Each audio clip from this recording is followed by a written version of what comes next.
Magandang araw po sa ating lahat. Ako po si Mercy Evangelio at ngayong araw na ito, nais kong ibahagi ang aking pananaw tungkol sa papel ng kabataan sa pagbabago ng ating lipunan. Ang kabataan ay ang pag-asa ng bayan. Sabi nga ni Dr. Jose Rizal, ang kabataan ang siyang magiging haligi ng ating bayan. Ngunit, ano nga ba ang papel natin sa pagbabago ng lipunan? Una, tayo ang boses ng pagbabago sa panahon ngayon.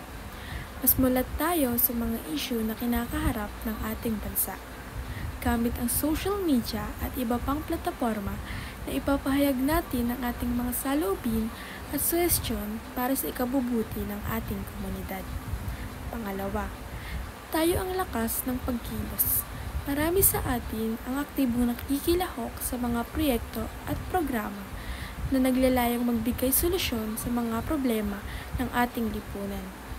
Mula sa simpleng pagtulong sa mga nasalanta at ng kalamidad hanggang sa pagtutol sa mga hindi makatarungang batas, ipinapakita natin ang ating determinasyon na maging bahagi ng pagbabago.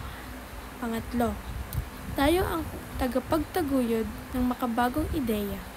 Sa ating pagiging digitally savvy, nagagamit natin ang teknolohiya upang makalikha ng inobasyon na makakatulong sa pagpapaunlad ng ating ekonomiya at lipunan. Naniniwala ako na ang kabataan ay may malaking responsibilidad sa paghubog ng kinabukasan ng ating bansa. Hindi tayo dapat maging tagamasid lamang, kundi aktibong kalahok sa pagbuo ng isang mas makatarungan, mas maunlad at mas mapayapang lipunan. Sa ating mga kamay, nakasalalay ang kinabukasan ng ating bayan. Kaya't hinihikayat ko ang bawat isa sa atin na maging aktibo, maging responsable at maging inspirasyon sa iba. Sama-sama nating baguhin ang ating lipunan para sa mas magandang bukas. Maraming salamat.